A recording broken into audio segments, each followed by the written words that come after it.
Well, shares of Sony fell 13% in Tokyo, their biggest drop since 2008. That's after PlayStation rival Microsoft announced a $69 billion deal to acquire Activision Blizzard. Now, this blockbuster deal, it's the world's largest cash takeover since the start of the pandemic, really ramps up Microsoft's spending spree to secure IP for its Xbox Game Pass service. Let's get into it with Liana Baker. She is the deals team leader for Bloomberg News. Quicktake's own Alex Webb. He has covered technology for Bloomberg for years. And Liana, I want to sort of break this into winners and losers, because obviously Activision Blizzard seems like a big winner here. Microsoft too, according to analysts. But again, Sony really taking a tumble today. This game is really shaking up the whole, this deal is shaking up the whole video game industry, and that's why we're seeing Sony fall so much. But it seems to be good for any publisher of video games and software. So after the deal yesterday, we saw names like Take-Two, which bought Zynga only last week. That stock going up. And basically, if you're an independent video game publisher and you haven't been acquired yet, well, this is the year to be acquired, because there's a huge deal every week in the space. Okay, Alex, come on in here, because Liana talked about potential winners moving forward from independent game studios and even those established game studios. What does this mean for gamers? What does it mean for people who like playing Call of Duty and perhaps like playing some of the Activision and titles on other platforms, perhaps, like on Sony, PlayStation? Yeah, it does mean that, well, there's a lot of speculation that some of the big headline games that are made currently by Activision Blizzard will be taken away from platforms like PlayStation. Call of Duty, for instance, one of the titles that people have been talking about. Microsoft obviously wants to have, the part of the rationale for this deal is getting exclusivity onto its platform. They talked about in the analyst call yesterday making some games on Xbox 360 so that the subscription service they have, bringing more titles under that umbrella. That clearly is bad news for Sony, the main competitor, which makes the PlayStation. And to Liana's point, maybe it posits the idea that Sony needs to go on a bit of an acquisition spree of its own. Traditionally, I should say, Sony's not really made many of its own games. It's tended to just let others do that for them. And Liana, I like what you said, that basically if you haven't been bought yet and you make video games, that's embarrassing. But there is still a big hurdle left for this deal, whether it actually is going to pass through antitrust scrutiny.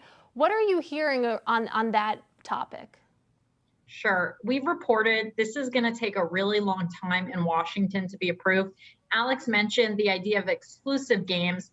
Well, if you're a competitor of Activision, let's say you're EA, do you want your games to maybe, not have priority on the Xbox platform, which is just huge for gamers? So I think Microsoft and Activision are going to have to explain to regulators very clearly that they're not going to give preference to Activision games, because that could really hurt the market. Right now, Activision has about a 20% share, is what one video game analyst told me, in the US for video games. So we're watching to see what will be its market share following the Microsoft deal. Microsoft makes games of their own too. So could they potentially have to divest some of those studios? We're looking at all these angles, but all we know for now is that it's going to be a tough slog through Washington, and this could take years.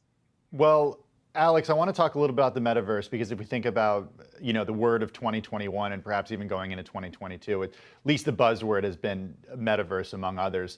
And there has been some chatter online about what this could potentially mean for Microsoft's foray into the metaverse. How should we be reading into that? Does this at all matter for what we think of as the metaverse right now?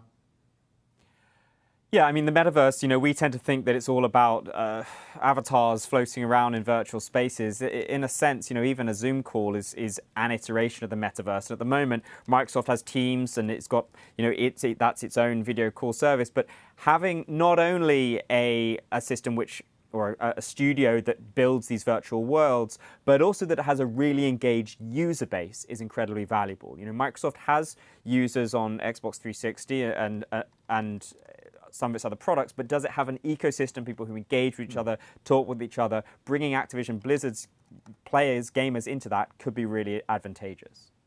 And Liana, you mentioned that we have seen a lot of M&A speculation in the video game space on the heels of this deal. What other names are you and your team keeping an eye on? Who are people telling you to watch here?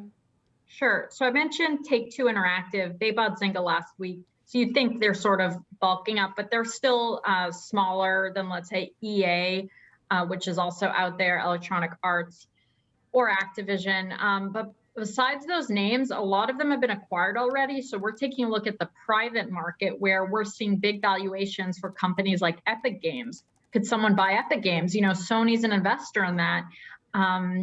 And they make, Fortnite. So we're trying to understand who is still out there. Internationally, there's a lot in Asia, a lot of big companies there that are also doing deals like Nexon, for example. All right, we're going to have to leave it there, guys, but a great discussion. That's Bloomberg's Liana Baker, also Quicktake's Alex Webb. Thanks so much for joining us. Really appreciate your time.